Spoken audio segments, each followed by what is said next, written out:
Hey guys, it's Nikki. Welcome back to another song review. Today I'm going to be listening to Spoonman by Soundgarden. by Soundgarden. Here's the thing. I was trying to decide today what I wanted to go with, what song, what band I wanted to go with involving Chris Cornell. I just been craving some Chris Cornell today. I don't know why. But I didn't know if I should go with just his solo stuff or Audioslave or Soundgarden, but I landed on Spoonman. And I have to say, to my knowledge, I don't know this song.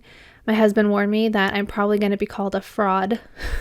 Again, somebody called me a fraud the other day, saying that I just say I haven't heard these songs just for clicks. And I'm promising you guys, I am so genuine about that. If I know a song, even when I'm listening to it, I will let you know. So to my knowledge, this is a new one to me. But let's find out if that's actually true. Let's pop our headphones on, turn it up, and here we go.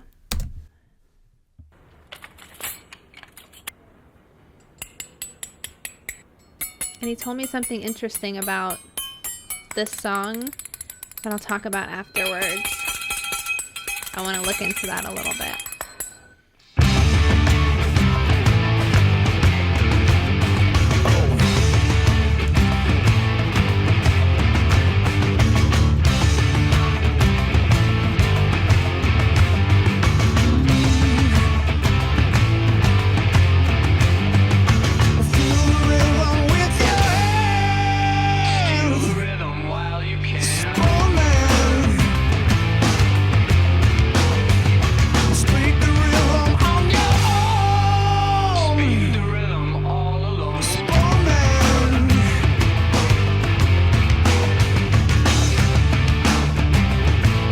Definitely is not ringing any bells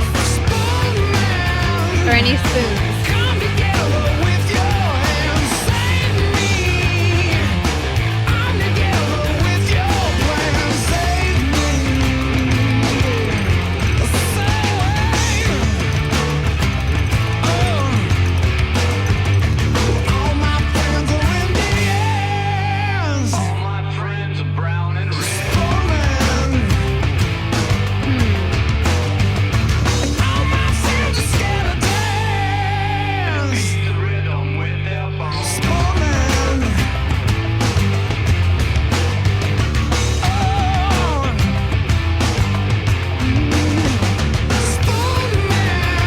I remember hearing of this song, and I'm like, what is this?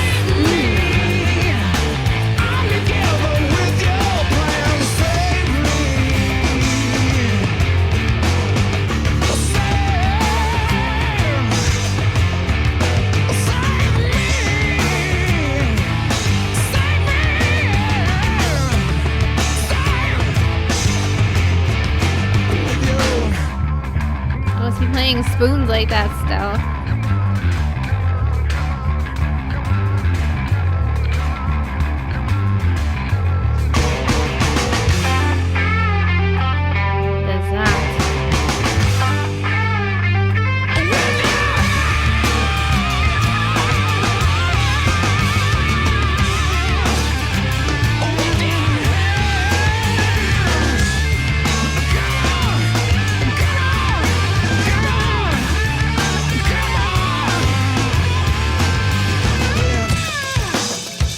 Okay, I was gonna say, I wish I was hearing more spoons.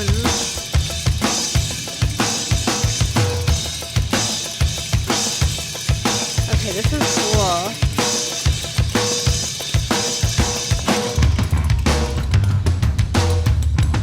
One with the drums. I love the drums.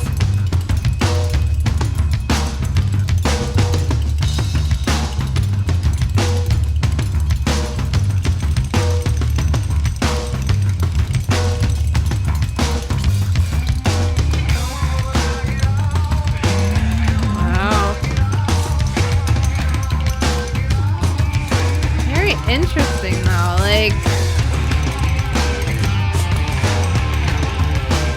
to blend it in with the music.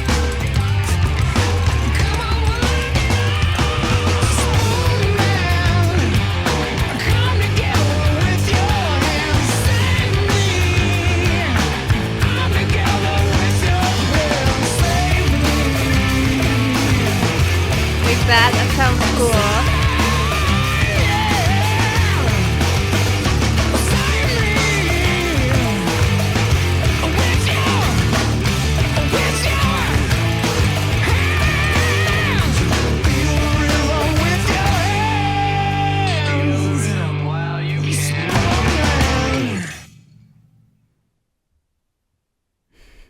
I really like the just the spoon sound blended with the music, because I was gonna be a little disappointed if they didn't highlight the whole spoon playing, because they did it at the beginning, but then you didn't really hear too much. Occasionally, maybe a little bit in the background of the song, but then it was like a whole spoon solo, and like that with the drums, and then I think I heard like a little bit of like bongos or something towards the end. I'm a big drum person, so I love how that sounded. But my husband said something about this song, how there's a bit of a story behind it, how this Spoonman idea came to be. And I'm going to scooch over and see what I can find before speaking, because I honestly do not know. Okay, so I put the headphones back on because I found a video on MTV Vault on YouTube, and it says Soundgarden talk Super Unknown and Spoonman in Seattle. So I did skim the video to try to find the Spoonman part so we could watch it together. And I'm just going to start it right there. It's like 4:20 in the video. So I'm going to do my little clicky thing here that it lines up. Here we go. Okay, who is Spoonman? Oh! Spoonman's right over there. Woohoo! Named artist. How did you find Spoonman? Well, we were in the cutlery section of Ernst and Malmo. No, it's hard not to find Spoonman if you live in Seattle. And he finds you. Yeah, you just someday you'll be walking down the street and you'll be hearing these rhythms, and you'll run into this guy hitting himself in the head with spatulas, and it's kind of a memorable experience. We didn't know what a spoon solo was going to sound like on a Soundgarden song, because it's never happened before, and you don't hear a lot of rock songs, with spoons in them. So it was sort of an experiment, and it turned out really, really great. How did you guys find each other? Soundgarden? I never really met him until they invited me to open a show for him 2 years ago here in Seattle. And well, the way they put it is they say it's hard not to find you. yeah, I've heard that. Well, when I'm in Seattle or whenever I'm anywhere, I mean, my only aspiration and involvement vocationally for 20 years is playing spoons and entertaining. Of the things you could write songs about, like lost love, heartache, fast cars, alcohol abuse, drug abuse, politics, war, abortions, that kind of thing that everyone writes songs about. It, to me, it's writing songs about someone like Spoonman's kind of more interesting, more fun, change of pace. Definitely is.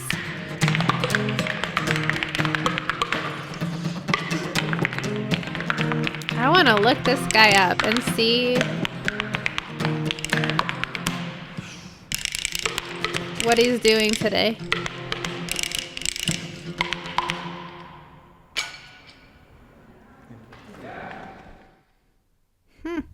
I honestly didn't even, well, actually that ending noise there with the spoons, kind of like almost like a xylophone of spoons, that sound, if you know what I mean. I think that's what I said sounded like bongos at the end. So I think it was just spoons, which I didn't even know you can make those kind of noises with spoons. I just always assume like the metal sound. I never even thought of wooden spoons or other, types of spoons. Very interesting. They're very unique. Okay, so this video might be a bit longer because I found a video called Spoonman Documentary, but it's only 8 minutes long. And I feel like if the whole song is about Spoonman, I feel like we should give some attention to the man that plays the spoons, right? Okay, I'll put timestamps in case you guys just want to like pop around to the end where I talk about things more, but hopefully you'll watch it with me too. I find this kind of stuff really interesting, so all right, I'm gonna scooch back over one more time, and here we go.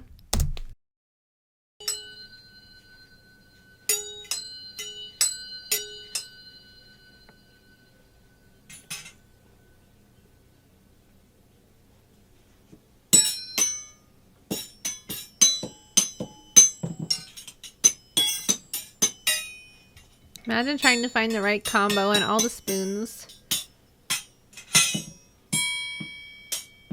I started playing spoons because they were easy. Easier than playing guitar, playing drums.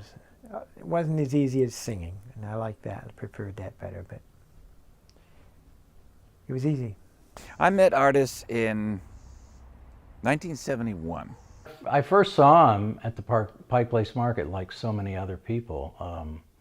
And I think it was before I even moved to Seattle. I saw this guy slapping these spoons on his cheek, and I was like, Slapping the "Who's this spoons. guy?" A pretty interesting guy. I mean, that is Well, what it once is. I It just became a it teenager, sounds I funny. was a pretty bad boy. I did some thievery and, vandalism, and I joined the Navy from jail, actually, when I was 17 on my 17th birthday, and I spent a couple of years in jail. It's like jail, the Navy. Hung myself, actually. I was cut down unconscious. Discharged with an honorable discharge, and went to work for the post office about a year later. Worked at the post office for a couple of years. Our daughter was born while I was there.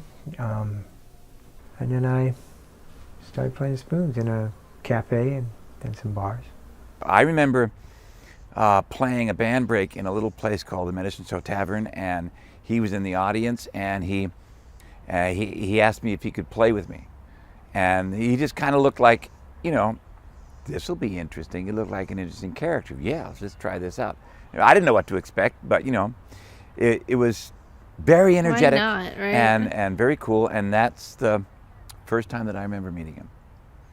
I got to know Artis first just from being a performer at the Pike Place Market, but when I really got to know him was when I was working at the Folklife Festival as the program director.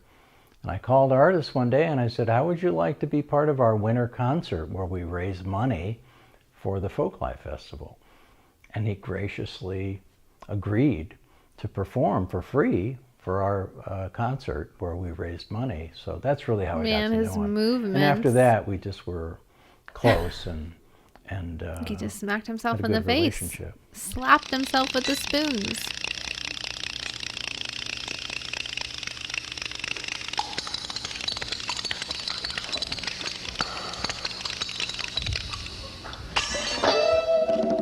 Frank Zappa's the only Wow. major artist that I pursued.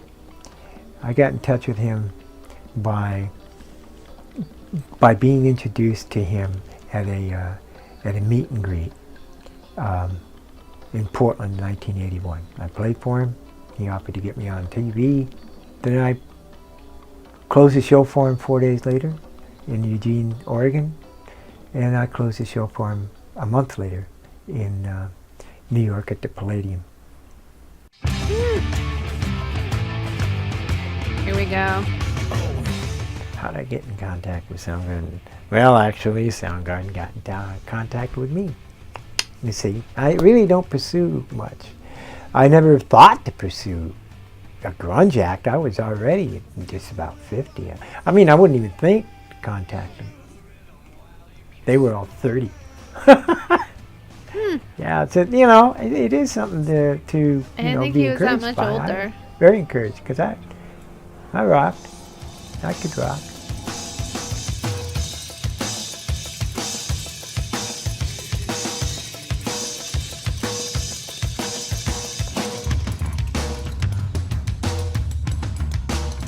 That's so cool that they used them in the video too. Working with them on stage was wow. I mean, really wow. Especially Matt Cameron. My goodness, doesn't he play? But and of course, the whole band. Of course, no reason. I mean, no wonder they're global. I thought it was fantastic. I was pleased for Frank Zappa and Soundgarden that they discovered him, and pleased I'm for unfamiliar with Frank Artis Zappa, that he had been discovered. I have to say. What I think about publicity is that it comes with the it's part and parcel of the vocation or the lifestyle, the trade.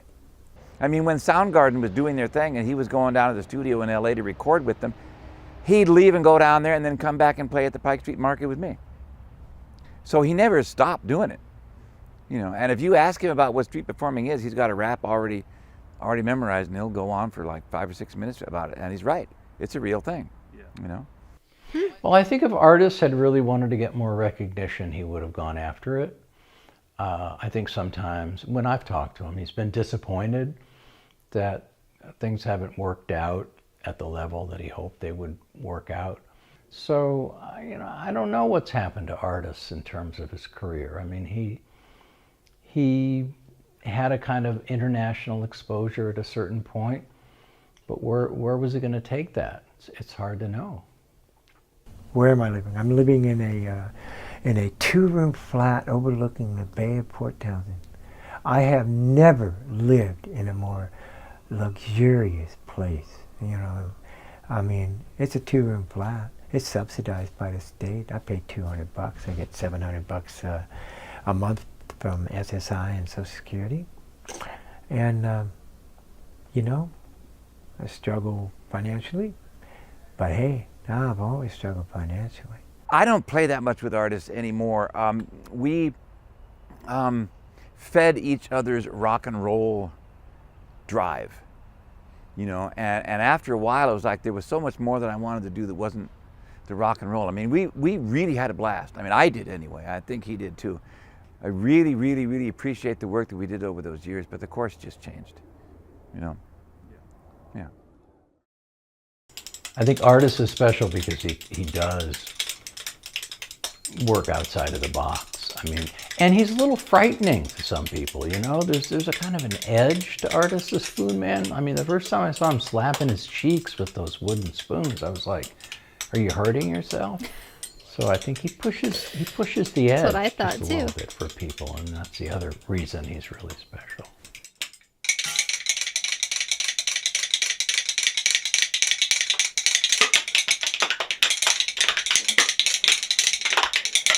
Yeah. Really slaps himself. Nice. Good. Good. I mean, it's very, very unique. Oh, Ben. Okay, this documentary might be on the official page of this person.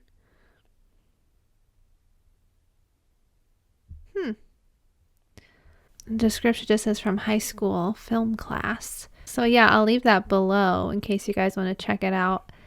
I mean, I'm just watching their video, so definitely go give them some love. That was cool that they filmed a whole little thing about this person. But I wonder where he is today. Let me see. Okay, he has a website, artisthespoonman.net, and I don't know if I could find too much else. Possibly an Instagram, if it's actually him.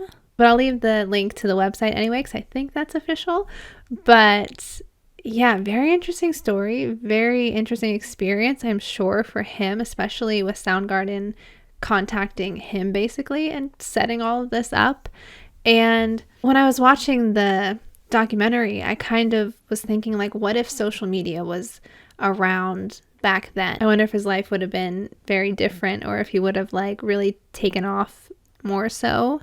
I mean, being in a Soundgarden song, that's kind of huge as it is. But I mean, it was also unclear if he actually wanted that or not, because he said that he didn't really reach out to too many people to kind of work with them like that. But then the other guy in the documentary said it seemed like he was a little disappointed that more didn't come of it. But I feel like in today's day and age, I feel like if you were featured on a band like that, like to that, you know, reach to people, if you were featured on their song, everybody would be like, who is this person? And following them. And he could probably have a whole tour just playing the spoons. That's what I think. But yeah, hopefully you guys found this interesting. Let me know what you thought of this song. Let me know if you knew the story behind Spoonman. And in conclusion, I did not know this song. It was new to me. And it's cool. I mean, the lyrics are very simple. It's a very simple song in that way. But obviously, the spoon playing is the highlight. So that was cool. But yeah, let me know what I should check out next by Soundgarden or Audio Slave, because, you know, apparently I get them confused sometimes. But yeah, as always, thank you guys so much for watching, and I will see you in the next one. Bye.